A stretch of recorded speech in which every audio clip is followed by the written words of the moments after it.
What's the price of betrayal? For David Carter, he thought it was nothing. He thought he could discard his wife of 10 years, the woman who built his world like yesterday's news.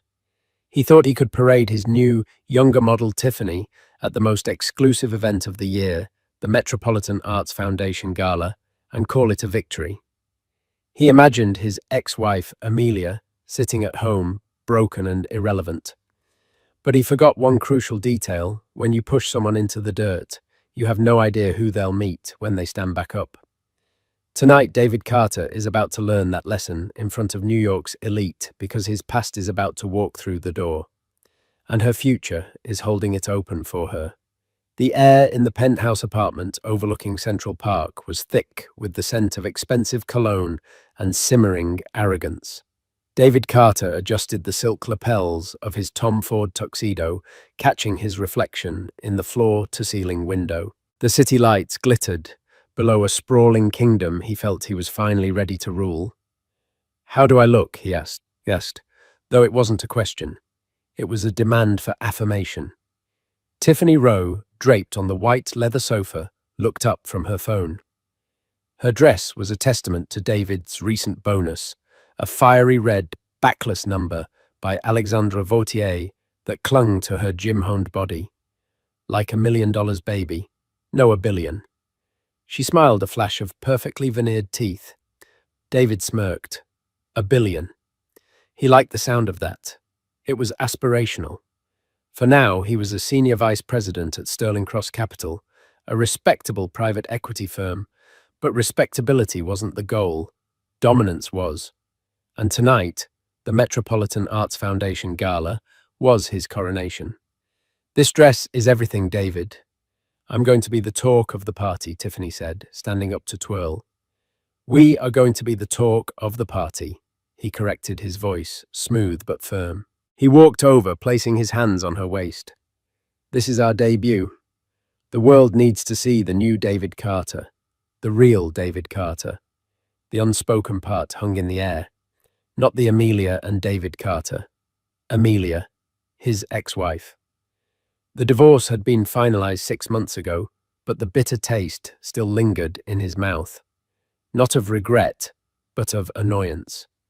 The proceedings had been a nuisance, a tedious severing of a life he had outgrown.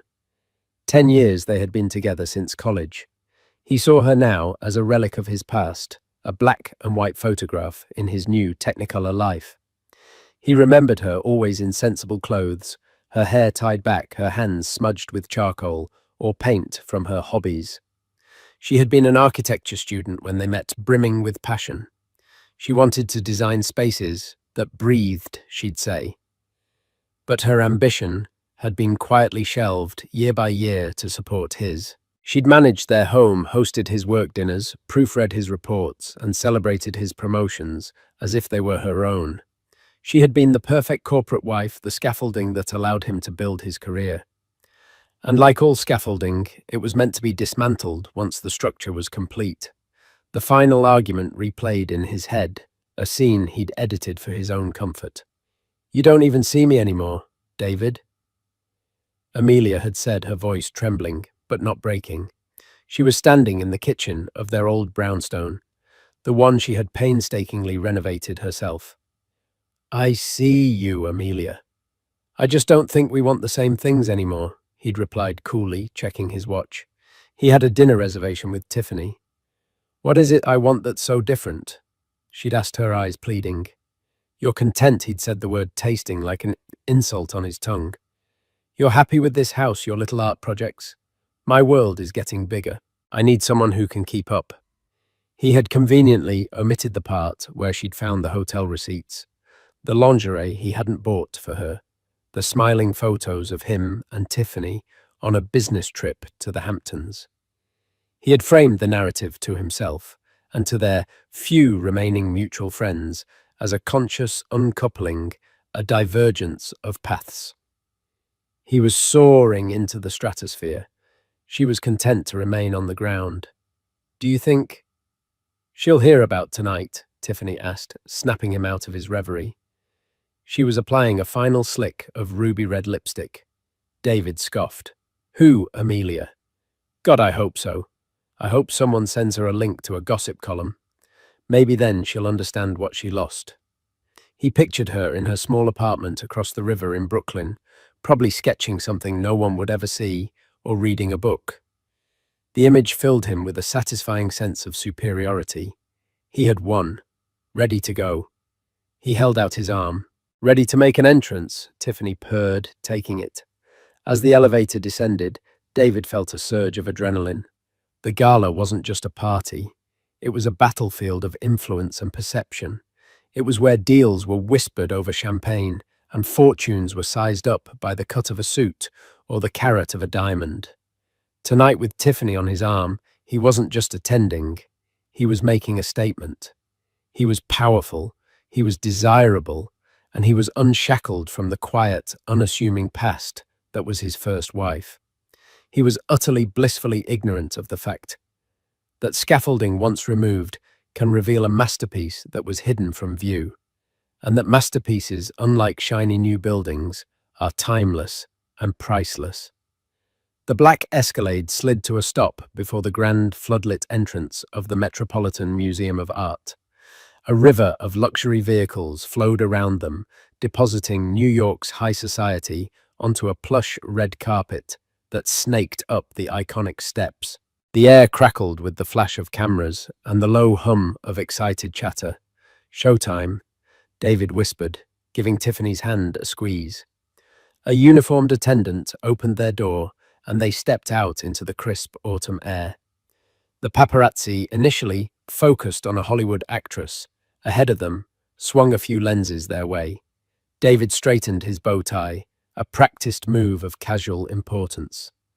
He guided Tiffany forward, his hand placed proprietorially on the small of her back.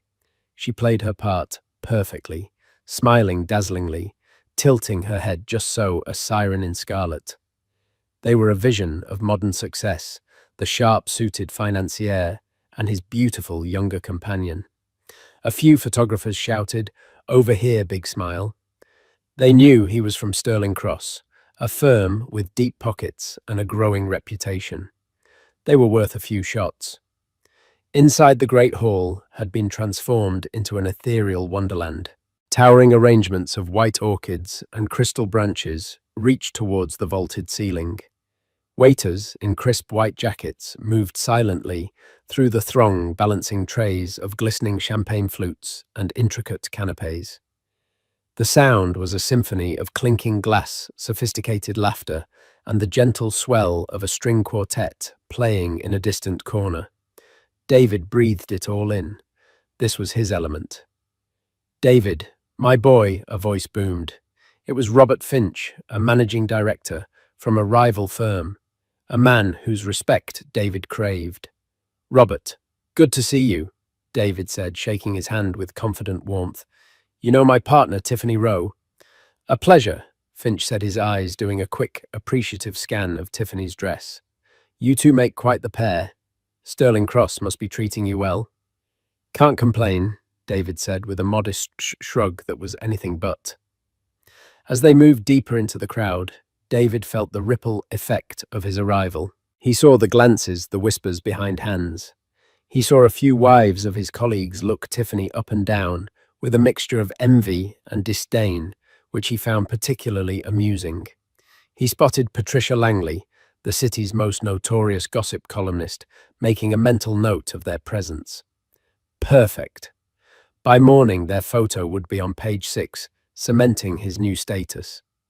He was a conqueror, enjoying his spoils. He led Tiffany towards the main ballroom, making a point to stop and chat with everyone of importance. He was charming, witty, and utterly magnetic. He introduced Tiffany not just as his partner, but with little flourishes, the brilliant marketing mind behind, or the woman with the impeccable eye for style, giving her a veneer of substance that he felt reflected well on him. "I'm so glad we came," Tiffany whispered to him, her eyes wide with the glamour of it all. "This is a different world." "Get used to it," he said smoothly. "This is our world now." His gaze swept the room, and he felt a pang of something he refused to name. He saw couples who had been married for decades, men and women who had weathered storms together. He saw the easy comfort between them, the shared smiles that spoke of a deep history. It reminded him just for a second of how he and Amelia used to be at these things. She would always stay close, her hand finding his in the crowd, a silent signal of support. She knew who to talk to, who to avoid, who held the real power versus the illusion of it. She'd been his social navigator. He pushed the thought away. That was the old David, the dependent David. He didn't need a navigator anymore. He was the captain of his own ship. He then spotted exactly who he was looking for. His boss, the formidable CEO of Sterling Cross, Mr. Gerald Davies, who was standing with a small group near the silent auction display. Davies was a titan of industry, a man whose approval could make or break careers. "Wait here, David," instructed Tiffany, handing her a glass of champagne. "Time to pay my respects." He strode over, putting on his most earnest and ambitious face. "Mr. Davies, a wonderful evening." Davies turned his expression neutral. "Carter, good of you to come.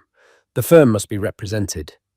He didn't introduce David to the men he was with, a subtle but clear power play. "Of course, sir." "It's the event of the season," David said, trying to edge his way into the conversation. "That new acquisition in the tech sector was a masterstroke, by the way. The numbers are looking even better than projected." Davies gave a curt nod. "We're pleased." His attention was already drifting. It was clear the conversation was over. Slightly rebuffed but undeterred, David retreated. It didn't matter. His presence had been noted. He rejoined Tiffany, his ego still fully inflated. He had the beautiful woman, the high-powered job, the glittering future. He was untouchable. It was then that the atmosphere in the great hall began to shift. It wasn't loud or sudden. It was a subtle change in pressure, like the air before a storm. The murmur of the crowd quieted, then began to swell again, but with a different tone. Heads were turning, not in a general scan of the room, but in a specific direction towards the grand entrance. A wave of focused silence was spreading from the doorway inward. The photographers, who had been lazily snapping pictures of the crowd, suddenly scrambled back towards the red carpet, their flashes firing in a frantic, continuous volley. "What's going on?" Tiffany asked, standing on her toes to see over the crowd. "Did a movie star arrive?" David craned his neck, annoyed by the disruption. He saw the reason for the commotion. A car, not an Escalade or a Bentley, but a rare, impossibly sleek Koenigsegg Jesko, a multi-million-dollar phantom of a car, had pulled up. It was the kind of vehicle that announced not just wealth, but a different stratosphere of existence. A doorman, looking flustered and overly deferential, rushed to open the passenger door. David watched, mildly curious. Who could command this sort of attention? And then he saw her. A woman emerged from the car. The crowd between them parted for a moment, creating a perfect, unobstructed view from the ballroom entrance to the front steps. For a split second, his brain refused to process the image. It was like seeing a ghost, but a ghost reimagined by a master artist. It was Amelia, but it was not the Amelia he knew. It was not the woman of sensible shoes and quiet cardigans. This woman was wearing a gown of midnight blue silk, a custom creation by Schiaparelli that seemed to pour over her frame, shimmering under the lights. It was elegant, audacious, and utterly breathtaking. Her hair, once tied back, was now styled in loose, glamorous waves that cascaded over her bare shoulders. Around her neck was a necklace of sapphires and diamonds that didn't just sparkle. It blazed, catching the light from every direction. David's champagne flute felt suddenly heavy in his hand. His mouth went dry, and Tiffany's question from earlier echoed in his mind, a cruel taunt from a universe that was suddenly violently tilting on its axis. "Do you think she'll hear about tonight?" She hadn't just heard about it. She had arrived. And as a man stepped out from the driver's side of the hypercar, a man who had exuded a quiet, unassailable confidence that made David's own bravado look like a child's tantrum, David Carter realized his perfectly constructed world was about to shatter into a million pieces. The man who emerged from the driver's side of the Koenigsegg was Nicholas Devereux. The name itself carried weight in rooms like this, but it was spoken in hushed, reverent tones, not shouted by paparazzi. Devereux was not new money, nor was he merely old money. He was dynastic money, a fortune rooted in European shipping and banking that had been cannily pivoted into 21st century technology and sustainable energy. At 42, he was the CEO of Devereux Innovations, a global behemoth that swallowed companies like Sterling Cross for breakfast. He was notoriously private, rarely photographed, and his presence at any event instantly became the event. He was dressed in a simple, impeccably tailored black tuxedo. No flashy watch, no ostentatious jewelry. He didn't need to be. His presence was his statement. He walked around the car and offered his hand to Amelia. The way he looked at her was not the possessive glare David gave Tiffany. It was a look of genuine admiration and deep affection. He said something to her too low for anyone else to hear, and she laughed. It was the sound of her laugh that hit David like a physical blow. It was lighter than he remembered Freya. It was a sound he hadn't heard in years, a sound he had unknowingly suffocated.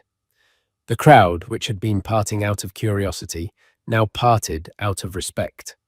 Nicolas Devereux and his breathtaking companion began their ascent up the steps. The flashbulbs were blinding.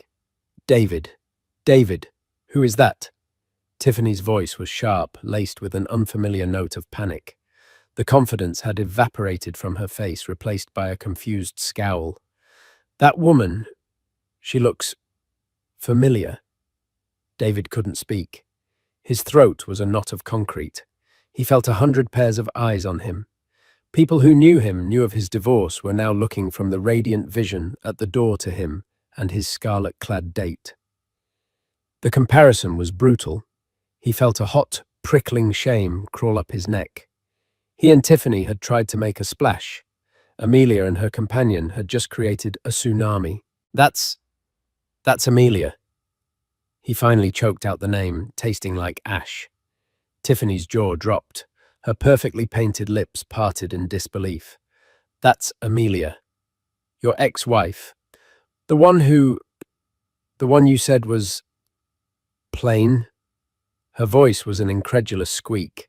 She looked from Amelia back to David, and for the first time, a flicker of doubt of re-evaluation entered her eyes. Amelia and Nicholas paused at the top of the steps. He guided her with a light touch at her elbow, his movements fluid and assured. They weren't striding for attention, they simply commanded it. As they entered the great hall, the string quartet seemed to falter for a beat before resuming. Gerald Davies, David's boss, who had barely given him the time of day, minutes earlier immediately broke from his conversation and began moving towards the entrance with a purposeful stride, a shark sensing blood, or in this case, money in the water. Nicholas, what a pleasant surprise. Davies boomed his voice, now oozing a sycophancy that was nauseating to witness. Nicholas greeted him with a polite, reserved nod. Gerald, a fine event for a worthy cause. His gaze was calm, missing none of the frantic energy his arrival had caused. And then his eyes, a deep, intelligent blue, swept across the room and landed for a brief, chilling moment on David.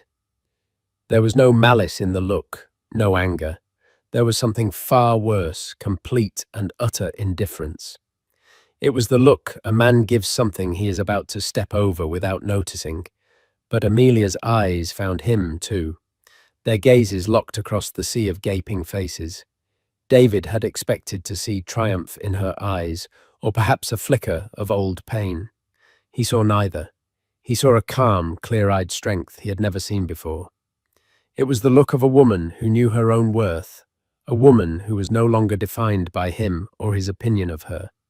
In that single glance, she stripped him of all his power. She was not the discarded wife. She was a queen who had simply moved to a grander palace. The realization crashed down on David with the force of a physical impact. This wasn't just a chance encounter. This was a statement. But it wasn't Amelia's statement to him. It was a statement to the world about who she now was. He was merely an insignificant bystander to her ascension. Whispers erupted all around him, venomous and swift. Is that David Carter's ex? My God, what did he do? That's Nicholas Devereaux, Devereaux Innovations. He's with her. I heard the divorce was messy. Clearly she landed on her feet, and on a pile of gold. Look at David's face. And who is he with tacky? The word tacky hit Tiffany like a slap. She flinched, her scarlet dress, suddenly feeling cheap and loud next to Amelia's timeless elegance. The admiring glances she had received earlier now felt like jeers. She was no longer a prize. She was a consolation prize, and a poor one at that. She looked at David, not with adoration, but with accusation. His promises of a bigger, better world were crumbling before her very eyes. He had sold her a ticket to the A-list, but it seemed his ex-wife owned the entire venue. David felt trapped. He wanted to run to disappear, but he was frozen in place, a statue of humiliation in a Tom Ford suit. He had come here tonight to be the man. But in the space of 5 minutes, he had become the punchline. Amelia, guided by Nicholas, began to move towards the ballroom, greeting a few people with a warm, genuine smile. She moved with a grace he'd never known she possessed. He had always seen her as grounded, practical. He'd never realized that with the right support, grounded people could soar. He watched as his boss, Mr. Davies, fawned over Nicholas, laughing too loudly at something he said. Then Davies turned and gestured towards Amelia with deep respect. They were heading their way, not for him, but towards the main dais at the front of the ballroom. Their path would take them directly past the spot where David and Tiffany stood, rooted in their own personal hell. The moment he had dreaded was now inevitable. A confrontation was coming. But as Amelia walked towards him, looking regal and serene, he knew with sickening certainty that this wouldn't be a confrontation between equals. It would be an execution. The few yards of Persian carpet separating them felt like a mile-long walk of shame. The air grew thin around David. Every rustle of Amelia's Schiaparelli gown seemed to mock the synthetic sheen of Tiffany's dress. Nicholas Devereaux walked with the unhurried pace of a man who owns every room he enters. His eyes were focused ahead, but David felt their peripheral power. Mr. Davies, still attached to Nicholas's side like a pilot fish to a shark, was the one who saw David first. A flicker of annoyance crossed his face, as if David were a piece of furniture, unfortunately placed in his path. Carter, he said, his tone clipped and dismissive. Nicholas and Amelia paused. The moment was suspended in time. The ambient noise of the gala seemed to fade into a dull roar, focusing all sound and light on this one impossibly awkward tableau. Amelia looked at David, her expression serene. There was no anger, no pity. It was the polite, distant look one gives a former colleague from a job long since past. David, she said, her voice even and cool. It was the first time she'd spoken his name, and it sounded foreign, clinical. David's pride, bruised and battered, made a last pathetic stand. He felt an overwhelming urge to assert himself, to prove he wasn't the pathetic figure everyone now saw. He gestured stiffly towards Tiffany, who looked like she wanted the floor to swallow her whole. Amelia. You remember Tiffany? He said, the words coming out harsher than he intended. It was a petty, desperate jab, an attempt to remind her of the reason their marriage had ended. Amelia's gaze flickered to Tiffany for a fraction of a second. She gave a small, almost imperceptible nod. It was not a greeting of an equal, but a dismissal. She didn't even say her name. She had rendered Tiffany utterly insignificant without a single word. Tiffany visibly shrank her face, flushing a shade that clashed horribly with her dress. Nicholas Devereaux, who had remained silent, finally spoke. His voice was not loud, but it cut through the tension with the precision of a surgeon's scalpel. He looked directly at David, but his words were for his boss. Gerald, he said, his tone dangerously smooth. I wasn't aware Sterling Cross was part of our current philanthropic portfolio. Mr. Davies paled. Nicholas, we are great admirers of the Foundation's work. We contribute annually. Admirable, Nicholas replied, his eyes still locked on David. He then turned his gaze slightly to include Tiffany. The Foundation's work this year is centered on supporting emerging female artists and designers, women of substance and vision who have perhaps been overlooked. He let the words hang in the air, each one a perfectly aimed dart. David felt his blood run cold, but the masterstroke was yet to come. Nicholas turned his full attention back to Amelia, his expression softening into one of genuine pride. He placed a hand gently on her back. "But introductions are in order," he said, his voice now projecting slightly for those nearby to hear. "Gerald, I don't believe you've been formally introduced to my fiancée." A collective gasp was audible from the surrounding guests. Fiancé. The word detonated in the center of the room. It wasn't a fling. It wasn't a rebound. It was a commitment from one of the world's most elusive and powerful men. Davies's eyes widened in shock, then in dawning frantic comprehension. He looked from Amelia's serene face to David's horror-stricken one. The professional calculus was happening in his head at lightning speed. My sincerest congratulations, Nicholas." "To you both," Davies stammered, extending a hand to Amelia. "A pleasure, Ms. Amelia Lawrence," she supplied her maiden name. She shook his hand firmly. "It's a pleasure to meet you, Gerald." David felt the world spin. Lawrence. She had shed his name. She had shed everything about him. But Nicholas wasn't finished. This was not a simple social slaughter. It was a methodical dissection. "But you are mistaken about one thing," Gerald Nicholas continued, a faint, razor-thin smile touching his lips. "Amelia isn't just my fiancée. She is the reason we are all here tonight." He gestured vaguely towards the stage at the far end of the ballroom, the Foundation's centerpiece project.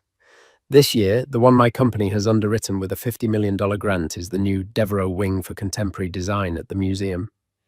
Mr. Davies nodded enthusiastically. "Yes, of course.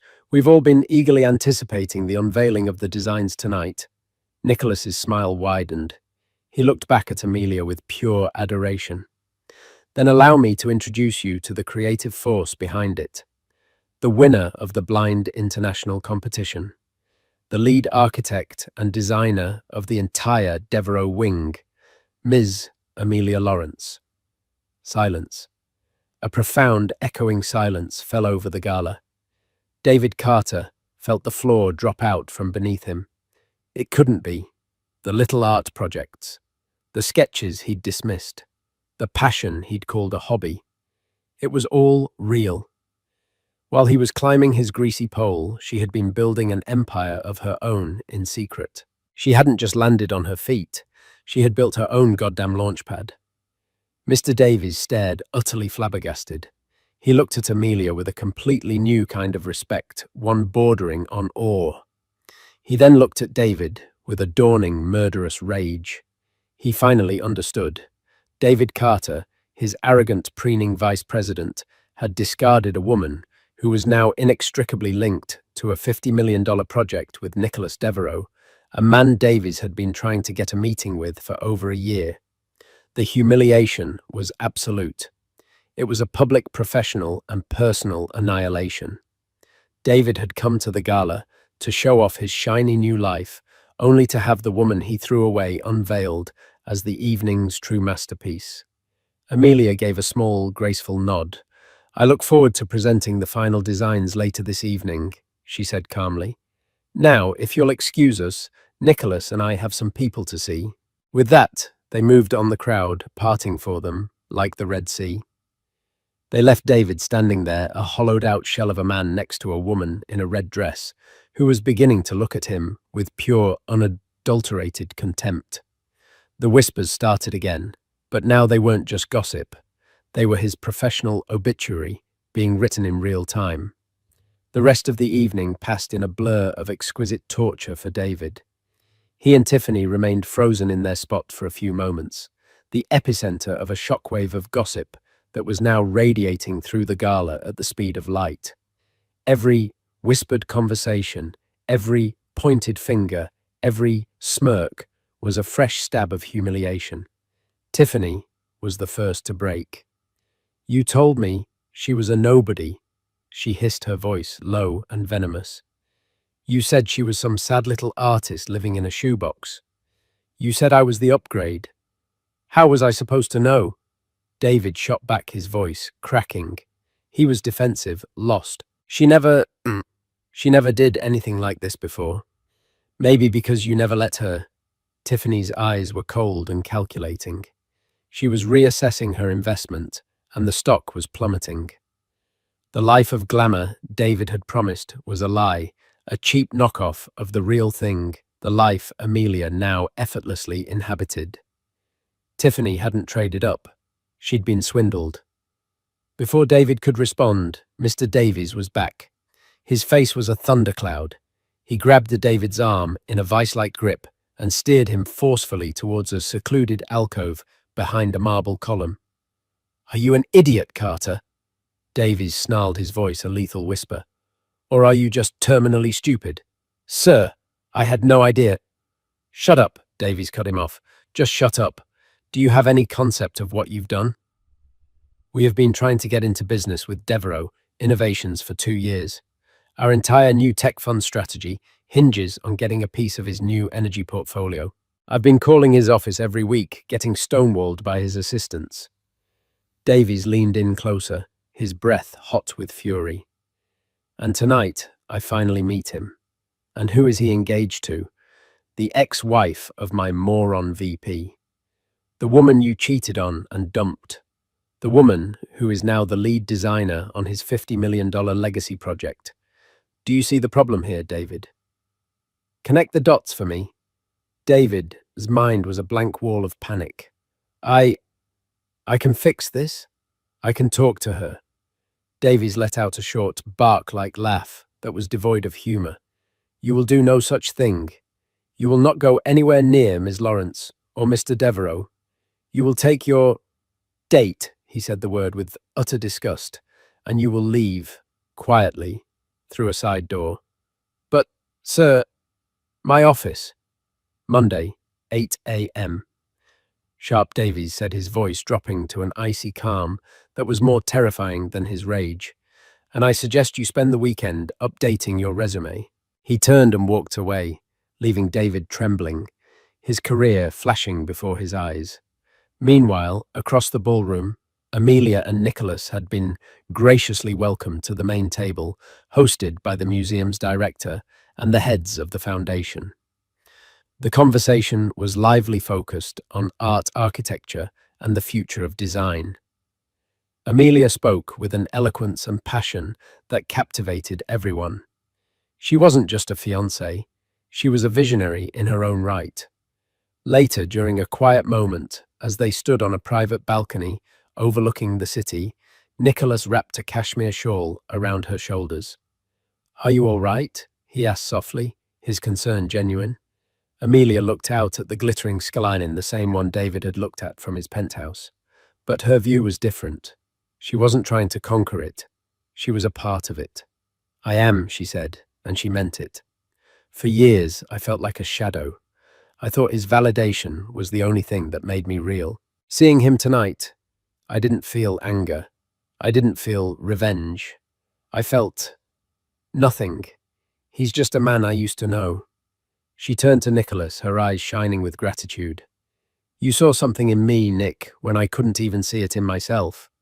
He smiled, tucking a stray strand of hair behind her ear. "I saw a brilliant artist. I saw a woman of incredible strength and integrity, who deserved to have her name in lights, not hidden in the footnotes of someone else's story. I just provided the frame. You are the masterpiece." Their moment was interrupted by applause from the ballroom. The presentation was starting. It was time for Amelia to take the stage. Back in the alcove, David's world had fully imploded. He turned to go back to Tiffany to tell her they were leaving, but she was already gone. He scanned the crowd and saw her.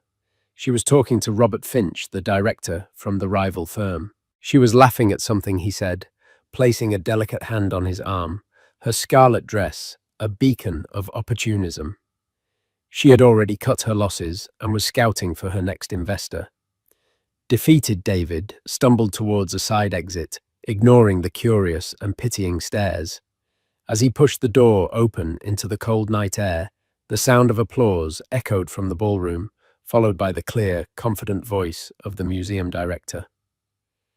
And now it is my great honor to welcome to the stage the creative genius behind the new wing. Ms. Amelia Lawrence. David didn't look back. He couldn't bear to. He had walked into the gala thinking he was the king of his own story, only to become a footnote in hers. 2 weeks later, the city was still buzzing. The society pages and architecture journals alike had been filled with breathless praise for the Devereux wing. Amelia Lawrence was the toast of the town, lauded not as a billionaire's fiancée, but as a formidable new talent in the world of design. Her vision, a fusion of sustainable materials and light-filled, human-centric spaces, was hailed as revolutionary. Amelia stood in the middle of a cavernous, sun-drenched loft in Soho that now served as the headquarters for Lawrence Design Studio. Blueprints were spread across massive oak tables, and a team of bright young architects were animatedly discussing material swatches. The air hummed with creativity and purpose. This was her world, a world she had built from the ashes of her old life.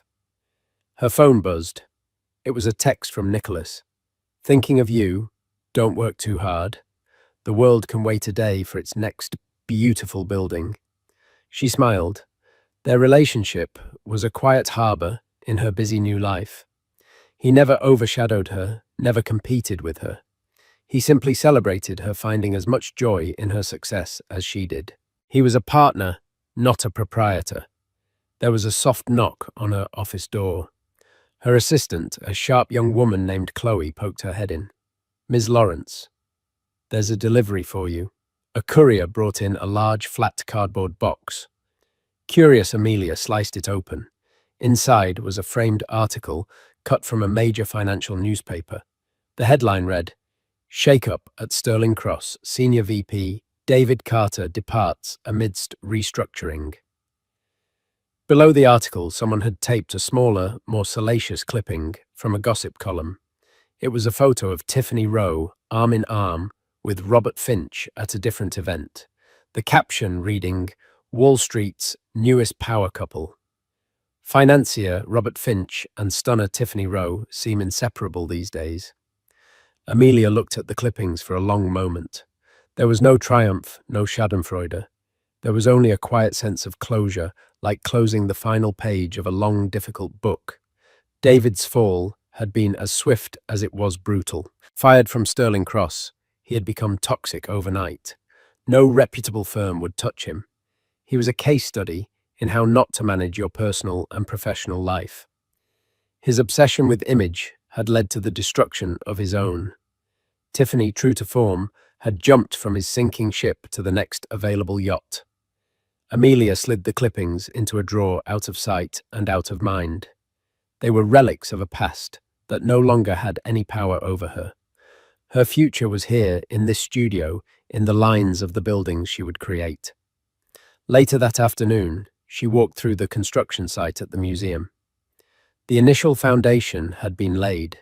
She ran her hand over the cool, smooth concrete, the literal and metaphorical foundation of her new life. Nicholas met her there, dressed in jeans and a simple sweater, looking more like a professor than a billionaire. He didn't ask her about David. He didn't need to. He just handed her a hard hat and a warm cup of coffee. "It's going to be magnificent," he said, looking at the sprawling site, his eyes filled with pride for her. "Yes," Amelia agreed, looking not at the construction, but at the clear blue sky above. It is. She had once been the scaffolding for someone else's dream. Now she was the architect of her own building, a future on a foundation of self-worth, talent, and a love that wasn't about possession, but about partnership. She had lost a life she thought she wanted only to build one that was beyond her wildest dreams. And she had done it, not by finding a billionaire, but by first finding herself. He was just the beautiful, supportive partner who had arrived at the perfect time to watch her shine. 6 months had passed since the gala. The New York winter had thawed into a vibrant spring, and with it the steel skeleton of the Devereux wing had begun to rise against the Manhattan skyline. It was a tangible monument to Amelia's new reality. She now spent most of her days on site, her custom Schiaparelli gown replaced with practical tailored trousers, steel-toed boots, and a white hard hat that had Lawrence stenciled on the side. She moved with authority, her voice clear and decisive as she conferred with engineers and construction foremen. She wasn't just the designer, she was the conductor of a symphony of creation, and she had never felt more alive. Her relationship with Nicholas had deepened, settling into the comfortable rhythm of true partnership. He was her most ardent supporter and her wisest counsel, yet he never once tried to solve her problems for her. He understood that her power came from her own agency. One afternoon, while reviewing a complex wiring schematic in her on-site trailer, her assistant Chloe knocked, looking unusually hesitant. "Ms. Lawrence," she began, "there's a man here. He has a letter for you. He insists on giving it to you personally." Amelia looked up annoyed at the interruption. "I'm busy, Chloe. Have him leave it with you." "I tried, ma'am," Chloe said, her voice dropping. "It's David Carter." Amelia froze. The name felt like a relic from another era, a ghost at the feast. She hadn't seen or heard from him since that night. She had heard the whispers that he'd been forced to sell the penthouse, that he was living in a small rental in New Jersey, that he was consulting the universal euphemism for being unemployed. A cold knot of dread formed in her stomach. Part of her wanted to tell Chloe to have security remove him, but curiosity, and perhaps the last lingering thread of a shared history, won out. "All right, send him in." David entered the trailer. The change was shocking. The impeccably tailored Tom Ford suit was gone, replaced by a cheap, ill-fitting blazer. The arrogant swagger had vanished, replaced by a desperate, haunted look in his eyes. He was thinner, and the lines of failure were etched around his mouth. He clutched a simple white envelope in his hand, as if it were a lifeline. "Amelia," he said, his voice raspy. "David," she replied coolly, not standing up, not offering him a seat. She remained behind her large desk, the blueprints spread between them like a barricade. "What do you want?" I wanted to give you this," he said, stepping forward and placing the envelope on the edge of her desk. He didn't meet her eyes. "I just want you to read it, that's all I ask." She looked at the envelope, then back at his worn-out face. The powerful, intimidating man she had once been married to was gone. In his place was a stranger, hollowed out by his own choices. "Fine," she said. "You've delivered it. You can go now." He looked up, a flash of his old frustration showing. "Can't we just talk for 5 minutes, for old time's sake?" "We have nothing to talk about, David," Amelia said, her voice firm but not unkind. "Our time is over. Please leave." Defeated, he nodded slowly and turned, shuffling out of the trailer like a man twice his age. Amelia stared at the envelope for a long time before finally picking it up. Inside was a 2-page handwritten letter. It was a rambling, self-pitying mess. He wrote of his regret and mistakes, but it was all couched in the language of a victim. He talked about the pressure of his job, about how he lost his way, about how he missed the simple life they used to have. He never once mentioned Tiffany by name, referring to her only as a terrible misjudgment. The final paragraph was the true purpose of the letter. "I know I have no right to ask you for anything, Amelia, but seeing what you're building, it reminds me of the dreams we used to share. I'm in a difficult place. A word from you to Nicholas, or anyone really, it could change everything for me. I just need a second chance to get back on my feet. I'm not asking for a handout, just a door to be opened. For the man I once was." Amelia put the letter down, a profound sadness washing over her. Not for him, but for the woman she had been, the woman who would have believed this pathetic manipulation. He wasn't sorry for what he did. He was sorry he got caught and lost everything. He didn't miss her. He missed what she provided. That evening, she showed the letter to Nicholas. He read it, his expression unreadable, and handed it back to her. "What do you want to do?" he asked simply. The old me would have felt guilty, Amelia confessed. She would have felt responsible. She would have made the call. "And the you sitting here now," Nicholas prompted gently. Amelia looked around her beautiful, peaceful home, then thought of the soaring structure rising at the museum. "The M sitting here now knows that second chances are earned, not begged for, and that you can't build a new future on a rotten foundation." She knew she couldn't leave it unanswered. Silence to a man like David could be misinterpreted as a possibility. She needed to send a final, definitive message. The next day, she went to a storage unit where a few boxes from her old life remained. She found what she was looking for, a worn, leather-bound sketchbook from their first years of marriage. Its pages were filled with her early brilliant designs, innovative suburban homes, community centers, a wild proposal for a cantilevered library over a river. These were the dreams she had shared with him, the ones he had patronizingly called her little projects. She didn't write a letter. She simply opened the sketchbook to a detailed drawing of a light-filled public atrium, a design that was a clear ancestor of the Devereux Wing's central court. On the bottom of the page, in her clear architectural script, she wrote just 7 words: "I was always building, you just couldn't see." She mailed the sketchbook to his New Jersey address with no return address. It was not an act of revenge, but an act of truth. It was returning his own blindness to him. Weeks later, in his drab beige apartment, David received the package. He opened it and stared at the sketchbook. He slowly turned the pages, each drawing a testament to a talent he had actively ignored and dismissed. He saw the genesis of Amelia's genius, a genius that had been there all along right beside him. He finally saw her, not as his wife or his ex-wife, but as the brilliant woman she had always been. He sank onto his couch, the sketchbook open on his lap, and for the first time he didn't feel anger or self-pity. He felt the vast empty weight of his loss. He hadn't just lost a wife. He had discarded a fortune of a different kind, a treasure of talent and spirit he had been too arrogant and too foolish to recognize.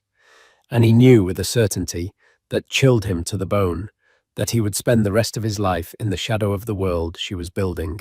And that's the story of how one night of calculated arrogance led to a lifetime of karmic justice. It's a powerful reminder that your worth is never determined by who you leave or who leaves you. It's determined by what you build within yourself. David thought he was the prize, but he was just the price Amelia had to pay for her own freedom. Her ultimate triumph wasn't walking in with a billionaire.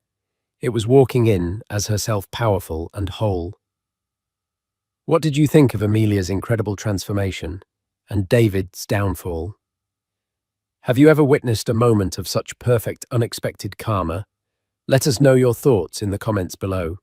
What happens when the man who threw you away can't stop rubbing his new life in your face?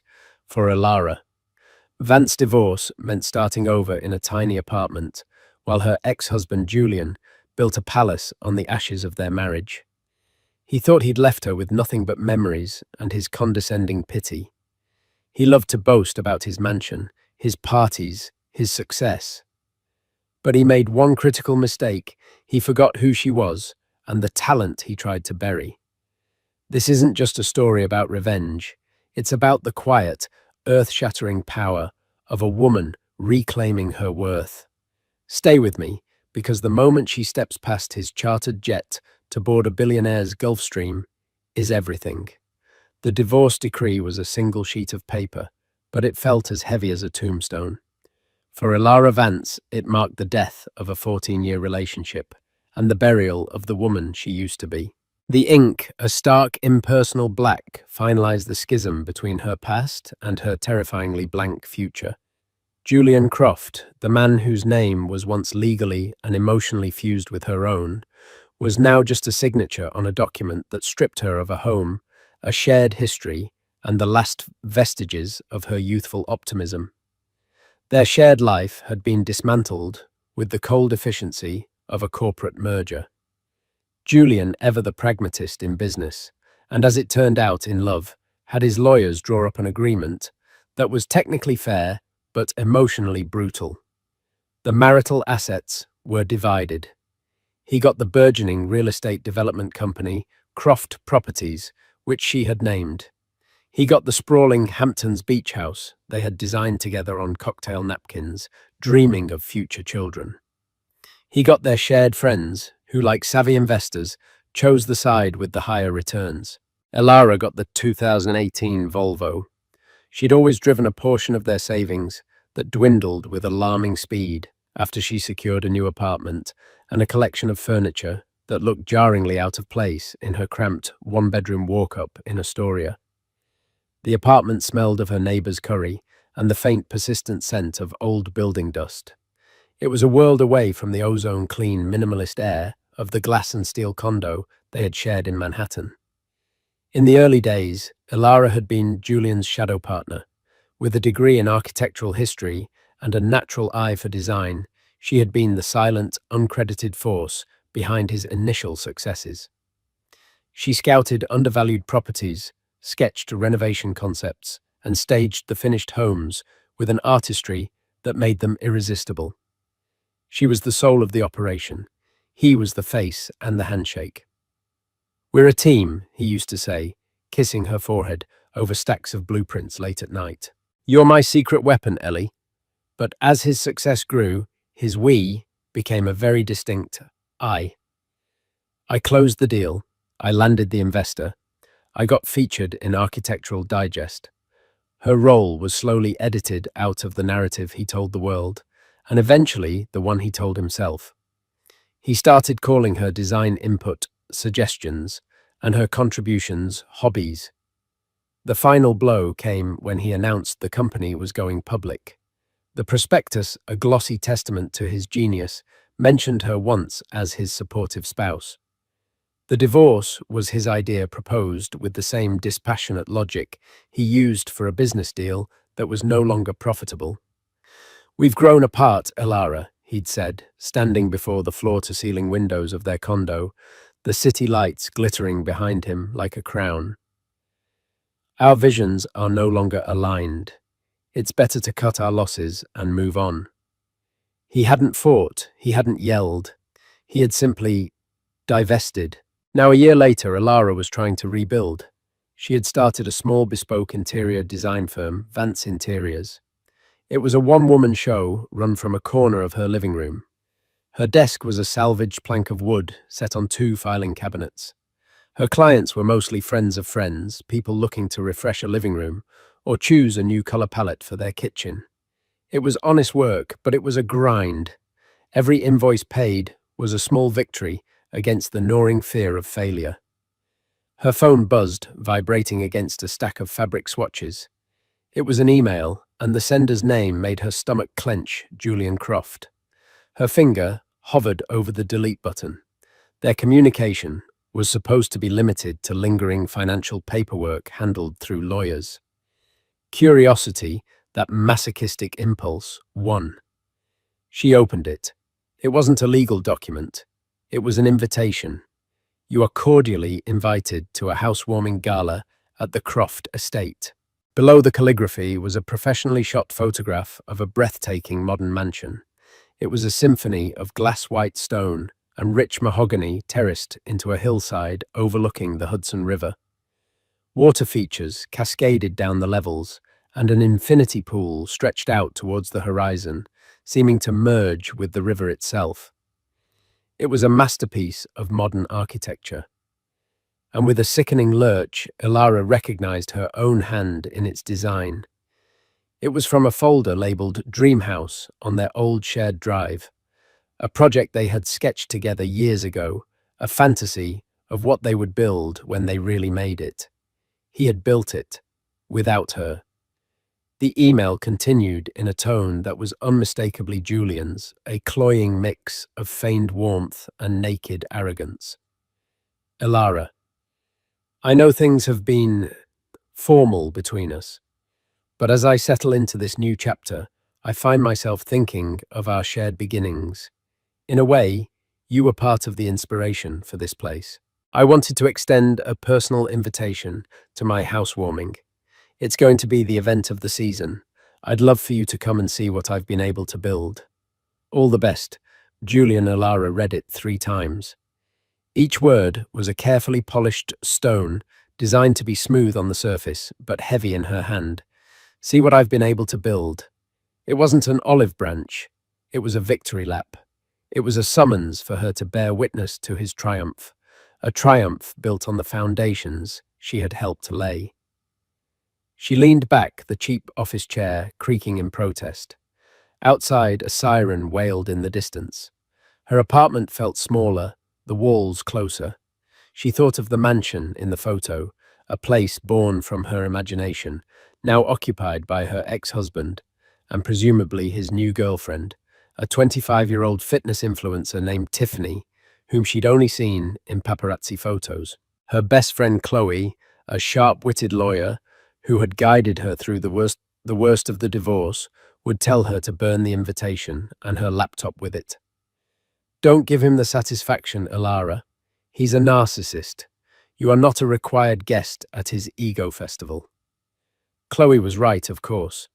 The smart thing to do was to ignore it, to continue her quiet, dignified struggle for independence.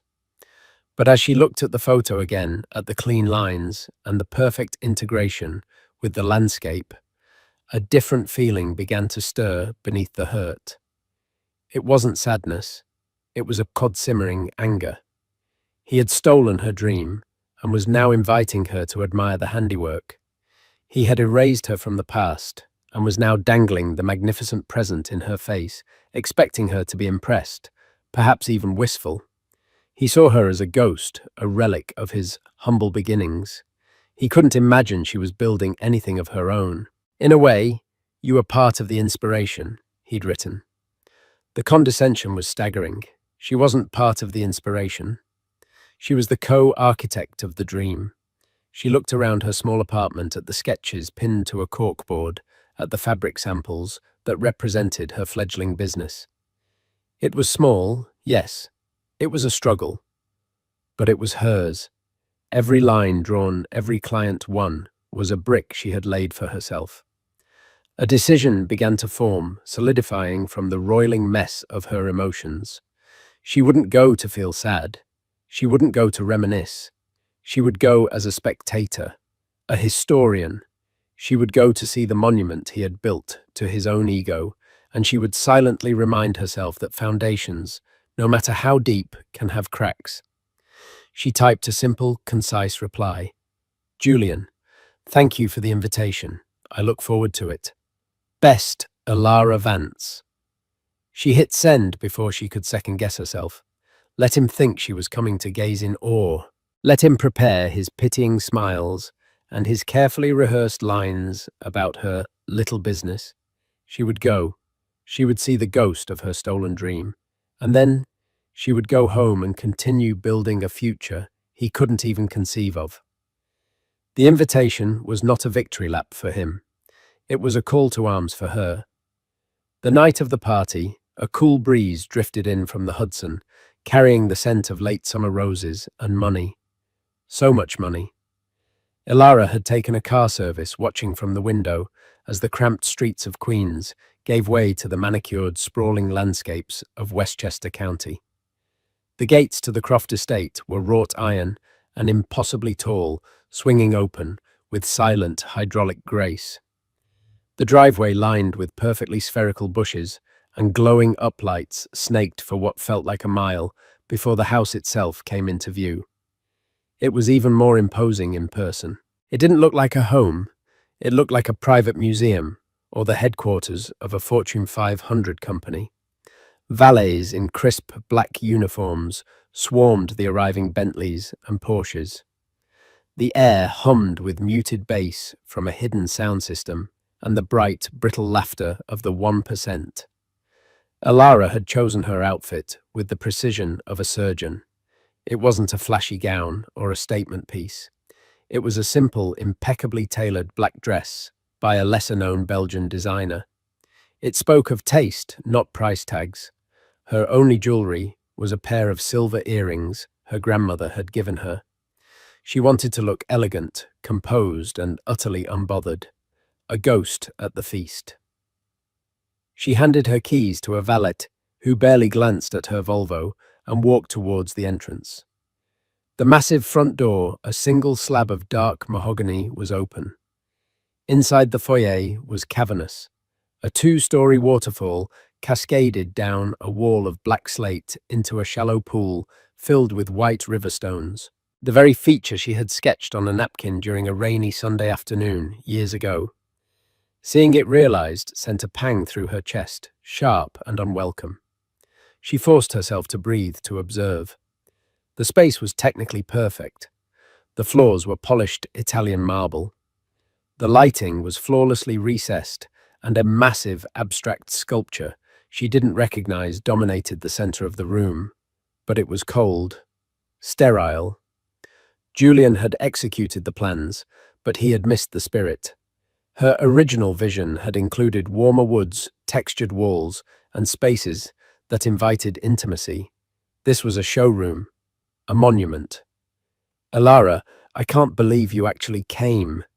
Julian's voice, smoother and more practiced than she remembered, cut through the din. He emerged from a crowd of men in expensive suits, his smile wide and blinding. He looked fantastic, and he knew it. His custom-tailored Tom Ford suit fit him like a second skin. His tan was perfect, and his watch, a Patek Philippe, glinted under the gallery lighting. Julian, she said, her voice even, it's quite a place. You must be very proud. Proud doesn't even begin to cover it, he boomed, placing a proprietary hand on the small of her back to guide her further into the throng. The touch felt alien. It's the culmination of everything I've worked for, every risk, every sleepless night. It's tangible, real. He gestured expansively. Come on, let me give you the grand tour. Before she could politely decline, a flash of blonde sequins and possibly white teeth intercepted them. Jules, baby Martin, investors just arrived. You need to say hi. It was Tiffany. In person, she was even more striking than in her photos, perfectly sculpted, glowing with youth and confidence. She was wearing a silver dress that left little to the imagination. Julian's arm slid from Alara's back to Tiffany's waist. In a second, Tiff. I'm just showing Alara around. You remember Alara? Tiffany's smile flickered for a nanosecond, her eyes sweeping over Alara's simple black dress with a dismissive glance. Oh, right. Hi, she said, her tone dripping with manufactured sweetness. It's so brave of you to come. Brave. The word hung in the air between them. Alara offered a small, serene smile. Not at all. Julian was kind enough to invite me.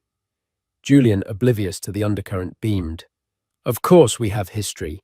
It's important to honor that. He then leaned in conspiratorially towards Alara.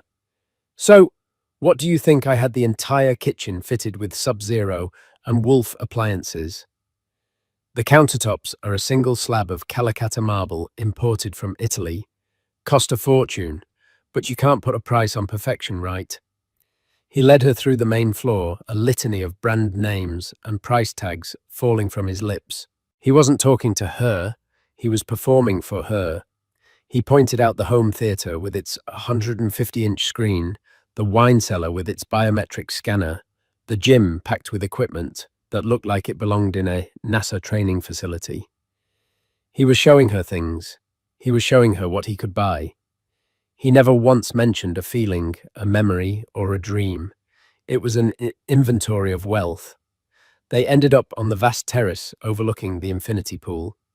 The New York City skyline twinkled in the far distance. People milled about, sipping champagne, their conversations a meaningless buzz. So, Julian said, leaning against the glass balustrade, striking a pose he had surely practiced. How are things still doing your little design thing? There it was, the casual, condescending jab she had been waiting for. I am, she replied, her voice calm as she took a sip of sparkling water. It's going well. I'm keeping busy. That's great, he said, nodding with exaggerated encouragement. Good for you for staying in the game. You know, if you ever need a real project, I could probably throw some work your way.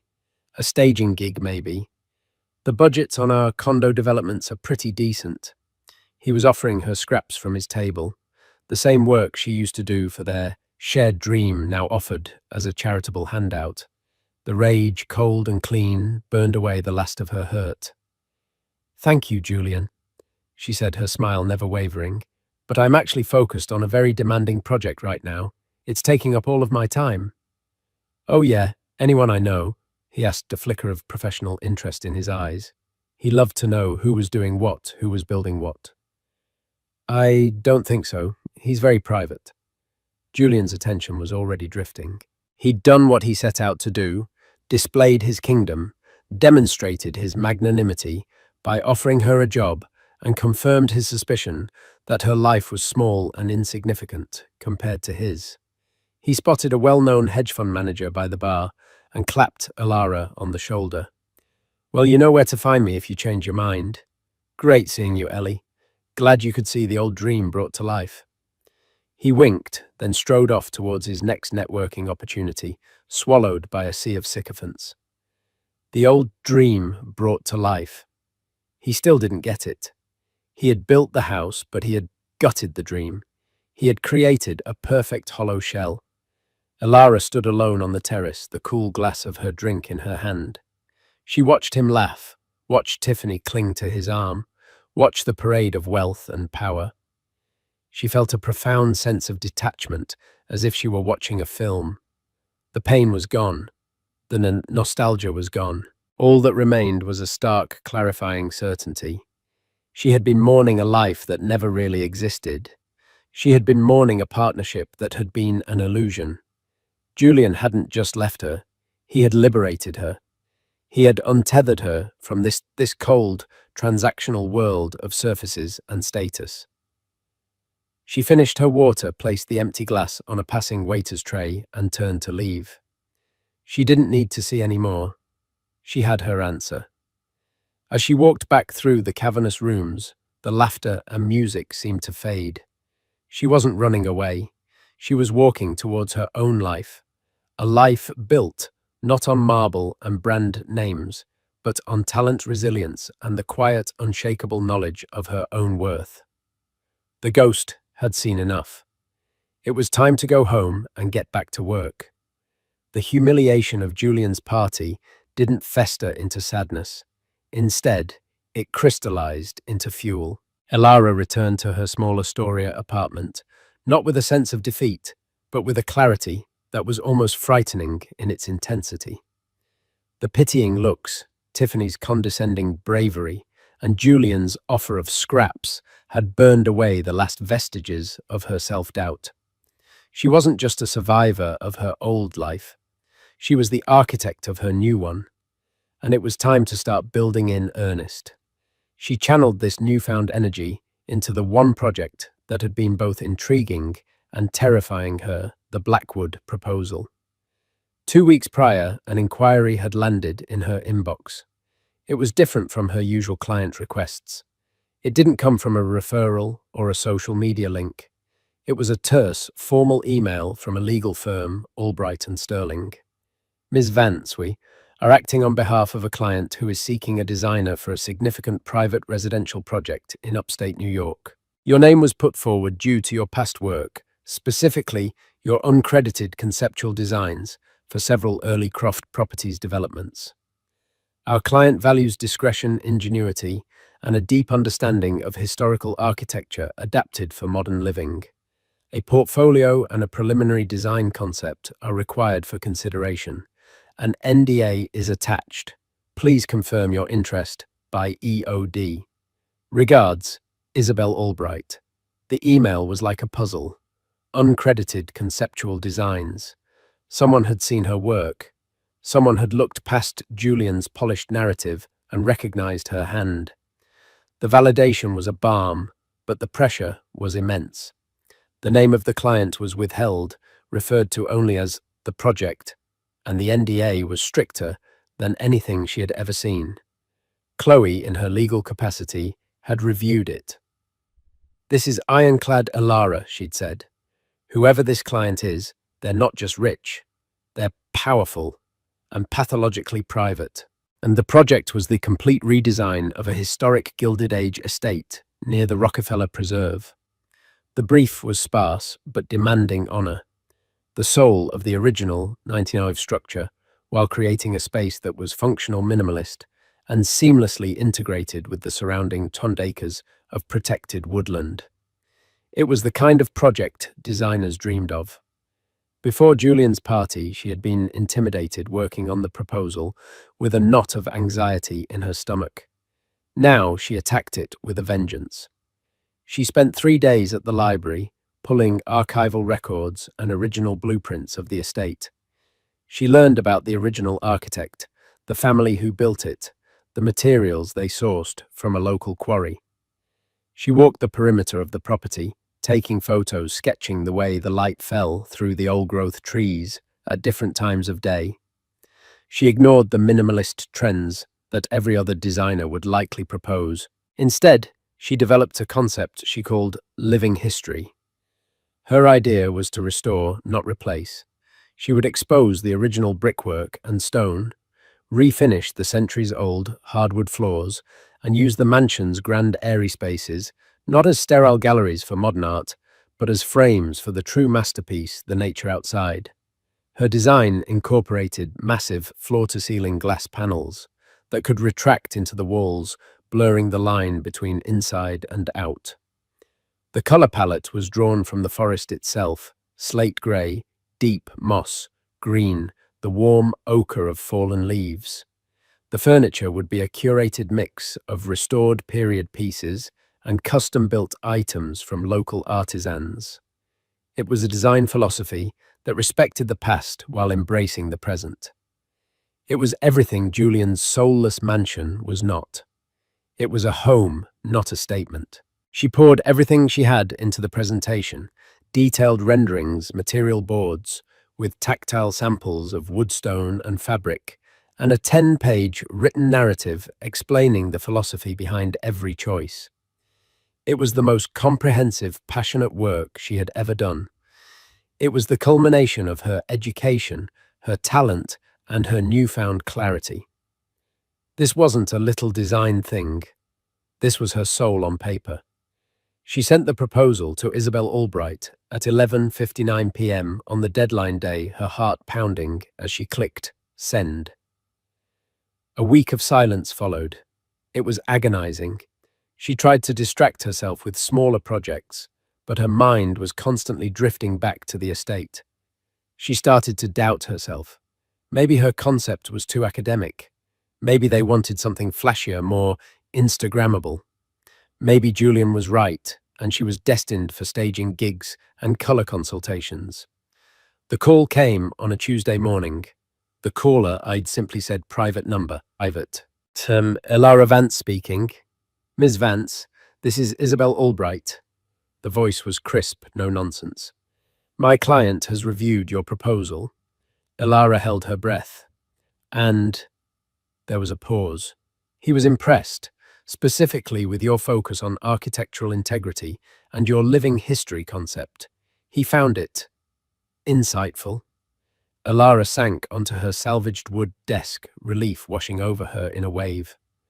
"That's wonderful to hear. He would like to meet with you at the property tomorrow at 10 a.m. A car will be sent for you at 8:30. Be prepared to walk the grounds and discuss your vision in detail." "Of course," Elara managed her voice steadier than she felt. "I'll be ready." "One more thing, Ms. Vance," Ms. Albright added, her tone sharpening slightly. "Our client's privacy is his most valuable asset. The name Damien Blackwood is not to be spoken to anyone.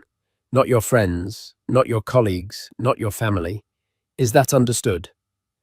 The name hit Elara like a physical blow. Damien Blackwood.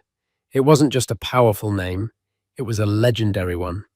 Blackwood was a titan of industry, a reclusive billionaire who had built his empire in tech and private equity. He was notoriously media shy, almost a myth in the business world. He was known for two things: his ruthless business acumen and his impeccable, almost obsessive taste. He rarely gave interviews, and photos of him were scarce. To be hired by Damien Blackwood wasn't just a big break, it was a career-defining event. It was a stamp of approval from the most discerning client on the planet. And he had chosen her, a woman working out of a one-bedroom apartment in Astoria. Yes, Alara said, her mind racing. Completely understood. The line clicked dead. Alara stared at her phone, her hand trembling slightly. Julian, with his regional fame and his architectural digest feature, was a local lord. Damien Blackwood was a king, and he wanted to meet her. She thought of Julian boasting about his sub-zero refrigerators and his Italian marble. He was playing in the little leagues, convinced he was at the World Series. The scale of her opportunity was so vast, so far beyond Julian's comprehension, that it was almost comical. A slow smile spread across her face. This was it. This was the project that would not just rebuild her life, but launch it into a completely different stratosphere. She wasn't just getting back in the game, she was about to change the game entirely. And no one, least of all Julian Croft, would see it coming. The black Escalade that arrived for Alara the next morning was silent and imposing, its windows tinted to an impenetrable darkness. The driver, a man in a simple dark suit, merely nodded and opened the door for her. The hour-long drive upstate was a quiet, contemplative journey through the changing autumn leaves. Alara clutched her portfolio, her heart a steady drum of anxiety and excitement. The gates to the Blackwood property were old and unassuming, marked only by a small, discreet number. They opened onto a winding path through a dense forest that felt ancient and untouched. Then the trees parted, and the mansion came into view. It stood on a rise, majestic and melancholy, a relic of a bygone era of American aristocracy. It was beautiful but neglected, its stone facade, stained with time, its windows dark and empty. It looked like a sleeping giant. Isabel Albright was waiting on the grand columned portico. She was a woman in her 50s, impeccably dressed in a grey tweed suit, her silver hair pulled back in a severe chignon. She had an air of formidable intelligence. "Miss Vance," she said, her handshake firm and brief. "Welcome. Mr. Blackwood is waiting inside." She led Alara through the massive oak doors into a grand, dusty foyer. The air was cool and smelled of damp stone and decaying wood. Sunlight streamed through a grimy Palladian window, illuminating a universe of dancing dust motes. In the center of the hall, silhouetted against the light, stood a man. Alara had expected someone who looked like Julian, only older and more powerful, someone imposing, radiating authority. The man who turned to face her was anything but. Damien Blackwood was tall and lean, perhaps in his late 50s, with a mane of silver-grey hair that fell across his forehead. He wore a simple black cashmere sweater, dark trousers, and worn leather boots. His face was all sharp angles and intelligent lines, but his eyes were what held her. They were a startlingly clear shade of blue, and they regarded her with a calm, unnerving intensity. There was no artifice about him, no performance. He was simply present. "Miss Vance," he said. His voice was a quiet baritone with a gravelly edge. "Thank you for coming." "Mr. Blackwood, it's an honor," she replied, finding her footing. "Damien, please," he corrected gently. "We'll be spending a great deal of time together if this is to work. Formality is inefficient." He gestured around the cavernous, decaying space. "She's a mess, isn't she? The last owners let her fall apart." "She has incredible bones," Alara said, her designer's eye taking over. "The craftsmanship is exquisite. You just have to be willing to listen to what the house wants to be." A flicker of something approval perhaps passed through his eyes. Listen to the house. That's what the other 4 architects I interviewed failed to understand. They wanted to impose their vision onto it. They wanted to gut it and turn it into a sterile white box. Your proposal was the only one that spoke of a conversation with the past. For the next 3 hours they walked. They walked through every room, from the cavernous ballroom with its peeling ceiling frescoes to the cramped, dark servants' quarters in the attic. Damien Blackwood was a man of few words, but his questions were precise and insightful. He didn't ask about cost. He asked about intention. Why this material? What is the function of that space? How does this honor the original architect's design? Elara in her element came alive. She spoke of light and shadow, of texture and history. She pointed out how a wall could be replaced with glass to frame a 100-year-old oak tree outside. She described how the original narrow servants' staircase could be repurposed into a multi-story library, a spine of knowledge running through the house. She wasn't just presenting a design, she was telling the house's future story. Damien listened, his hands in his pockets, his gaze moving from her face to the space she was describing. He wasn't just hearing her words, he was seeing her vision. They ended up in what was once a grand library, a 2-story room with a wraparound mezzanine. Most of the bookshelves were empty, and a fine layer of dust coated everything. A large stone fireplace dominated one wall. "My late wife Eleanor would have loved you," Damien said suddenly, his voice softer now. He ran a hand over the carved mantelpiece. She was an art historian. She believed that objects and places had souls, that they carried the memories of the people who lived with them. She would have hated what Julian Croft did to that house in the Hamptons. Elara froze. "You know about that house?" "I know a great deal about Julian Croft," Damien said, his blue eyes meeting hers. There was a coldness in them, now that hadn't been there before. "I was an early investor in his company. I pulled my funding a year before the IPO." The puzzle pieces clicked into place. The anonymous tip to the legal firm, the knowledge of her uncredited work. "Why?" Elara asked, her voice barely a whisper. "Because he's a thief," Damien stated simply. "Not of money, but of ideas. He has an eye for talent, but his ego forces him to consume it rather than cultivate it. He surrounded himself with brilliant people and then took credit for their brilliance.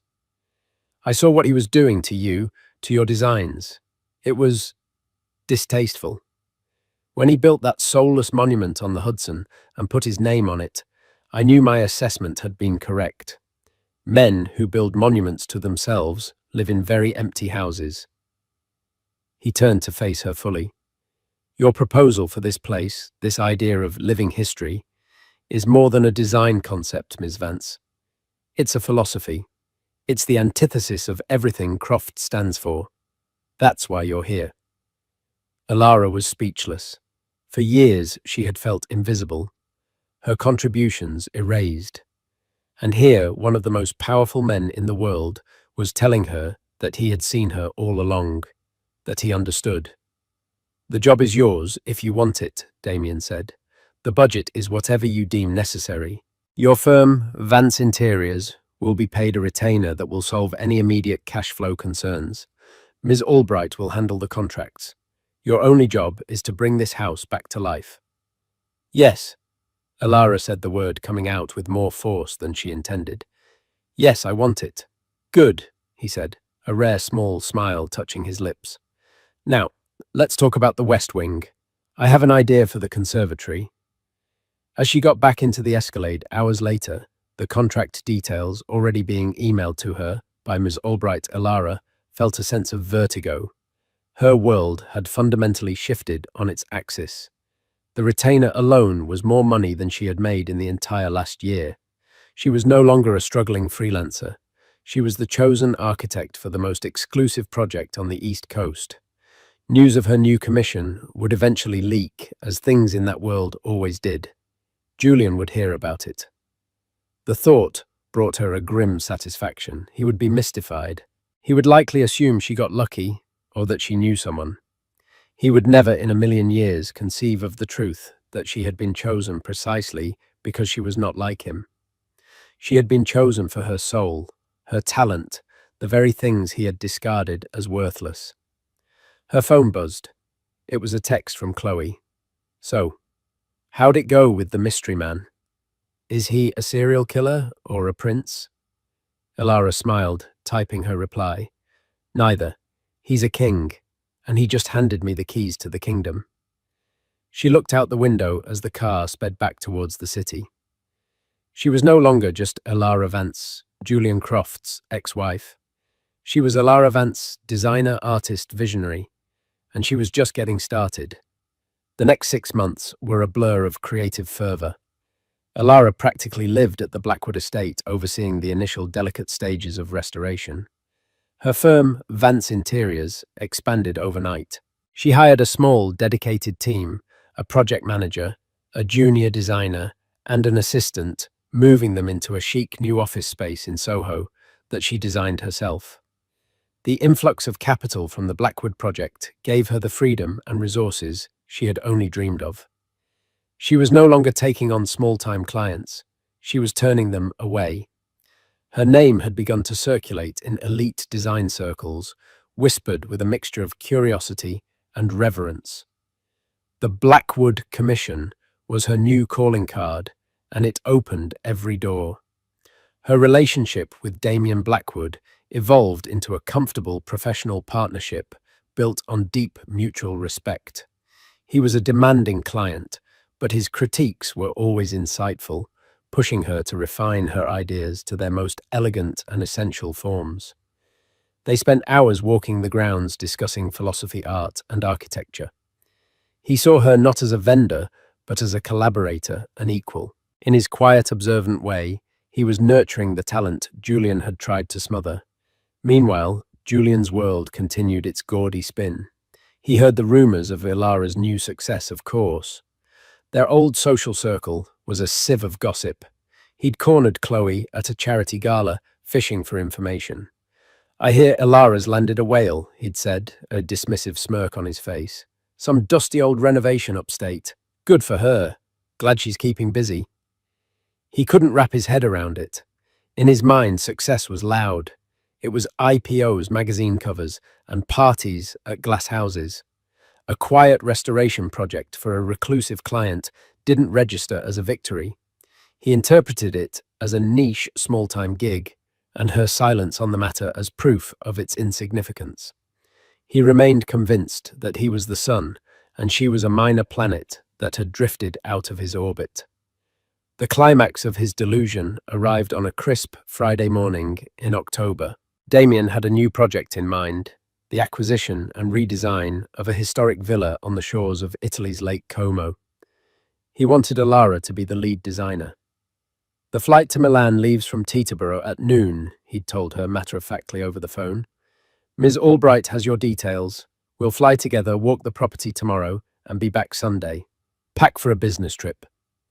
Teterboro Airport in New Jersey was the undisputed playground of the super-rich, a private hub for corporate jets and billionaires' playthings. Elara arrived in a town car dressed in a stylish but practical travel outfit, a camel-colored cashmere coat over tailored black trousers and loafers. She carried a leather portfolio and a small, elegant carry-on bag. As she stepped out of the car, she heard a familiar booming laugh. Her eyes scanned the tarmac, and there he was, Julian Croft in all his glory. He was standing beside a chartered NetJets Challenger 350, a significantly smaller and less prestigious jet than the top-tier Gulfstreams and Globals. He was with Tiffany, who was posing dramatically on the jet's stairs, while one of Julian's assistants took photos with a phone. Julian was dressed in designer casual wear that screamed, "Look at me," holding 2 glasses of champagne. He was clearly making a grand spectacle of taking his girlfriend on a surprise trip. He spotted Elara as she walked towards the main terminal building. A slow, predatory smile spread across his face. He excused himself from Tiffany and strode towards her. His chest puffed out. "Ellie, what a coincidence," he said, his voice loud enough for anyone nearby to hear. "Fancy meeting you here. Headed somewhere fun?" "Work," Elara replied simply, her expression neutral. "Work right," he said with a knowing wink. He gestured back towards his chartered jet. "The Tifster and I are off to St. Bart's for the weekend. A little impromptu getaway. You know how it is. Sometimes you just gotta drop everything and fly. He took a deliberate sip of his champagne. So, who are you seeing off picking up a client's fabric swatches from Europe? The condescension was so thick it was suffocating. He genuinely believed she was there as an errand girl, a glorified assistant. He saw her simple luggage, her lack of entourage, and drew the only conclusion his ego would allow. Elara just looked at him, a strange sense of calm settling over her. She didn't feel anger or hurt. She felt a profound, almost clinical pity for him. He was trapped in a cage of his own making, and the bars were forged from brand names and public perception. Something like that, she said quietly. Well, listen, he said, leaning in as if sharing a secret. It's good to see you, really. I hope that little project upstate is treating you well. But don't forget my offer. When you're ready to play in the big leagues again, you know who to call. He was about to say something else, but a low, powerful rumble cut him off. A jet, sleek and massive, was taxiing towards the hangar nearest to them. It was a Gulfstream G700, the pinnacle of private aviation, its two massive Rolls-Royce engines whining with a sound that made the smaller Challenger seem like a toy. It was painted a subtle, elegant graphite grey with a single silver stripe down its fuselage. It came to a stop, and the door opened with a quiet hydraulic hiss. A woman in a familiar severe grey suit appeared at the top of the stairs. Isabel Albright. She nodded crisply at the ground crew, then her eyes found Elara. Miss Vance, she called out, her voice cutting through the air. We're ready for you. Damien is already on board. Julian froze mid-smirk. His head swiveled from Elara to the G700, then back to Elara. His brain seemed to be short-circuiting, unable to process the data. Tiffany had stopped her posing and was staring, her mouth slightly agape. Elara gave Julian a small final smile. It wasn't triumphant or smug. It was a smile of dismissal, a quiet farewell to the man, the memory and the entire life she had so thoroughly left behind. That's my flight, Julian, she said softly. Thank you for the offer, but I think I'm quite happy in the league I'm in. She turned and walked away from him, her footsteps steady on the tarmac. She walked past his chartered jet, past a bewildered Tiffany, and towards the gleaming Gulfstream. Miss Albright greeted her at the bottom of the stairs with a respectful nod. He's reviewing the preliminary site plans, Miss Albright said, taking Elara's carry-on. He asked for your input before takeoff. As Elara ascended the stairs, she glanced back one last time. Julian was standing motionless, his champagne glass hanging limply in his hand. The swagger was gone. The confident smile was gone. He looked small and utterly bewildered, a man who had just watched a ghost he thought he'd buried climb aboard a chariot he could only dream of. The look on his face was a mixture of shock, dawning humiliation, and the terrifying belated recognition that he had fundamentally miscalculated everything. Elara turned away and stepped into the quiet, luxurious cabin of the jet. The door closed behind her, sealing her off from the noise, the performance, and the past. Her new life was waiting, and it was taking flight. The interior of the Gulfstream G700 was the physical embodiment of Damien Blackwood's philosophy, quiet luxury, impeccable craftsmanship, and functional elegance. There was no gaudy gold plating or ostentatious branding. The cabin was a serene composition of cream-colored leather, dark polished wood, and brushed nickel fixtures. It was less a party plane and more a flying boardroom designed for work and thought. Damien was seated in a large armchair, a tablet in his hand, displaying architectural renderings of the Lake Como villa. He looked up as Elara entered, a welcoming smile on his face. Elara, good, he said. Settle in. I wanted to ask you about the Western Terrace. I think we can do better than the initial sketch. There was no mention of the scene on the tarmac. Damien had likely seen it unfold from his window, but to comment on it would be to give Julian Croft a shred of importance, and Damien didn't deal in trivialities. The work was what mattered. The future was what mattered. As the jet began its powerful, seamless ascent, banking over the Hudson River, Alara felt the last anchor to her old life break away. The world Julian inhabited, with its petty competitions and fragile egos, shrank below her until it was nothing more than a patchwork of insignificant lights. Up here, at 40,000 feet, the only thing that mattered was the clear, blue, endless horizon. The news of the Teterboro incident spread through their old circles with the speed of a wildfire. The story was just too delicious to contain. Julian's assistant mortified and loyal to a paycheck, but not a person told another assistant. A ground crew member who recognized Julian told a friend. The narrative was brutal and precise. Julian Croft, bragging about his chartered jet, was left speechless as his ex-wife boarded Damien Blackwood's private G7. The fallout for Julian was swift and devastating, not financially, but socially, which for him was worse. The story reframed his entire narrative. He was no longer the self-made titan who had discarded his starter wife. He was the fool who hadn't recognized the diamond in his own house. The story of Ilara's uncredited work, once a quiet rumor, now had a powerful dramatic confirmation. People looked at him differently. The sycophant's smiles became a little tighter, their laughter a little less genuine. They saw the crack in his facade. Tiffany, whose entire currency was based on status and image, saw the writing on the wall. Being the girlfriend of the guy who was publicly upstaged by his ex-wife was not a good look. Their surprise trip to St. Bart's was tense and joyless. A month later, she quietly moved out of the soulless mansion on the Hudson, her departure announced via an Instagram post captioned, "New beginnings, #self-love, #know your worth." Julian, for the first time in years, was truly alone. He tried to contact Ilara, first a text message. "Heard you're working with Blackwood. Impressive, we should catch up." She didn't reply. Then a week later, an email longer, this time tinged with a desperate, unfamiliar humility. He wrote about their shared history, about how he'd lost his way in the pursuit of success. He even apologized, a hollow, self-serving apology, for not appreciating her contributions more. Ilara read it not with anger or satisfaction, but with a detached sadness. He still didn't get it. He was apologizing because he had been humiliated, not because he was genuinely contrite. He wasn't sorry for what he did. He was sorry for how it made him look.